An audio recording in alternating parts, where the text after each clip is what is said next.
Perang melawan militer Amerika Serikat tidak berhenti kecuali pasukan Amerika Serikat ditarik dari Irak.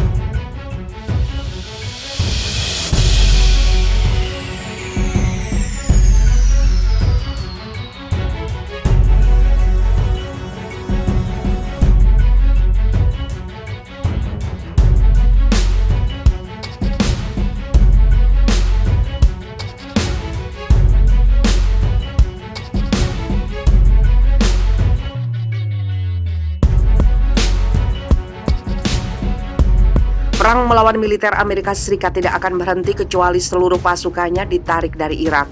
Hal itu disampaikan Kepala Keamanan Irak, Abu Ali al-Askari. Kelompok perlawanan Irak menentang penyerangan terhadap misi diplomatik dan memutuskan tidak akan mengebom kedutaan Amerika Serikat. Tulisnya dalam pesan di laman Twitter miliknya pada Kamis 8 Juli 2021. Perlawanan adalah hak alami rakyat Irak dan tujuannya untuk memaksa pasukan pendudukan meninggalkan negara sesuai dengan mandat parlemen Irak yang harus dijalankan oleh pemerintah, ujarnya. Abu Ali Askari menegaskan musuh harus tahu tanggapan gerakan perlawanan akan sulit dan menyebabkan lingkaran target meluas ke daerah yang tidak akan dimasukkan dalam perhitungan mereka.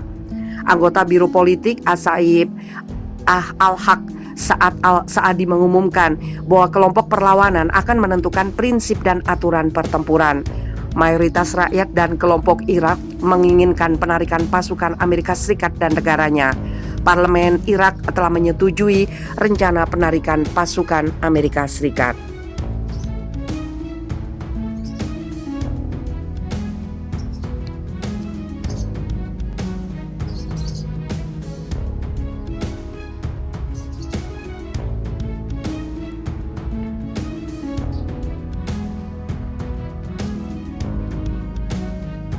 Warga Palestina di Israel teriak Yerusalem garis merah saat pawai bendera. Ratusan warga Palestina di Israel mengambil bagian dalam pawai bendera Palestina yang diselenggarakan pada Jumat 9 Juli di kota Al-Fam, Israel. Aksi unjuk rasa itu dilaporkan Arab48.com. Pawai bendera Palestina diselenggarakan pemuda Palestina dan disponsori faksi-faksi Palestina dan para tokoh masyarakat Israel. Bendera Palestina dikabarkan selama pawai oleh warga Palestina yang mengenakan kefie Palestina sambil meneriakkan slogan-slogan anti pendudukan Israel. Di antara slogan-slogan yang diteriakkan yaitu Yerusalem adalah garis merah.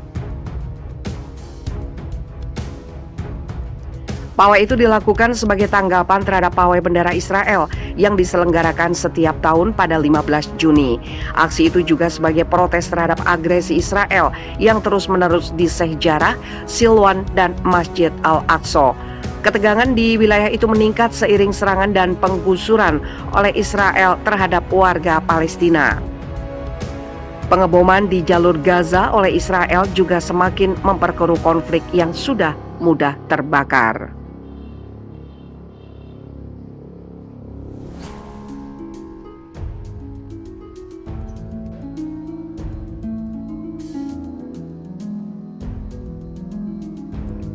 RI pernah dirayu, begini kabar jet tempur siluman umat muslim Turki. Indonesia pernah dilirik Turki untuk mengembangkan jet tempur siluman umat muslim TFX, Turkish Fighter Experimental. Hal ini karena Amerika Serikat menangguhkan pembelian jet tempur siluman F-35 Joint Strike Fighter. Lantas bagaimana kabarnya saat ini? Jet tempur siluman TFX di bawah pengembangan industri Dirgantara Turki atau Turkish Aerospace Industry.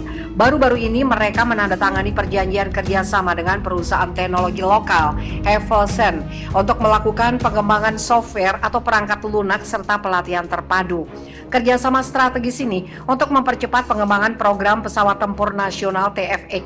Jadi ketika proyek selesai, Turki akan menjadi salah satu negara pencipta jet tempur generasi kelima atau siluman, kata Presiden Industri Pertahanan Turki Ismail Demir. Seperti dikutip dari situs Defense Aerospace Selasa 5 Mei 2020. Ia mengungkapkan TFX akan menjadi jet tempur siluman yang menggabungkan kemampuan superioritas udara dengan kemampuan serangan darat tambahan serta siap terbang di semua cuaca.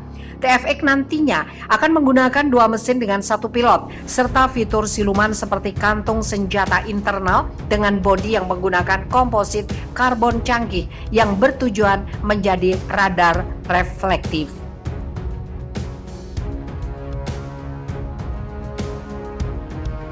Jet tempur TFX tampil dengan 2 mesin 12 ton serta mampu beroperasi pada ketinggian maksimum 16,76 km. Dari sisi kinerja, TFX direncanakan memiliki kecepatan maksimum 2 kali kecepatan suara dengan jangkauan operasional hampir 1.111 km.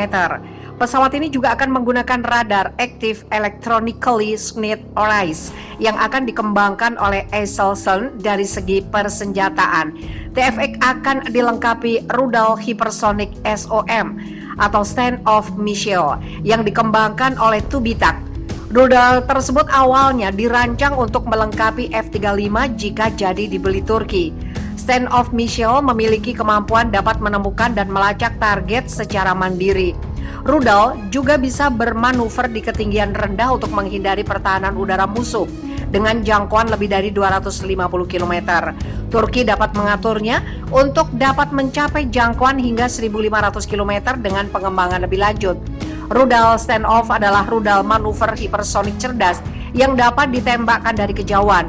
Bergerak lebih cepat hampir Mach 5 yang dapat mengalahkan sistem pertahanan udara musuh. Jet tempur siluman TFX memiliki panjang 21 meter dan lebar sayap 14 meter yang besar. Sebuah prototip TFX diharapkan sudah dapat terbang pada 2023. Dengan pesawat pertama direncanakan siap 2 tahun kemudian, serta 250 unit penuh akan mulai beroperasi pada 2032. Pesawat itu direncanakan untuk menggantikan jet tempur F-16 Fighting Falcon buatan Amerika Serikat untuk Angkatan Udara Turki. Dihambat Amerika Serikat, kendati percaya diri akan menjadi negara muslim pertama membuat jet tempur siluman, namun pada kenyataannya Turki mendapat hambatan dari Amerika Serikat dan sekutunya. Hal ini diakui oleh Kepala Eksekutif TAI Temel Kotil. Proyek ini diperkirakan akan menghadapi penundaan karena ada tekanan dari Amerika terhadap mitra Eropa kami, seperti BAE System dan Rolls-Royce. Keduanya dari Inggris, kata Kotil. Seperti diketahui, Turki ingin menghidupkan kembali pembicaraan dengan perusahaan Inggris Rolls-Royce untuk desain dan produksi TFX. Namun Turki pertama-tama harus memilih mesin untuk TFX dan kemudian menyelesaikan desain pesawat secara penuh.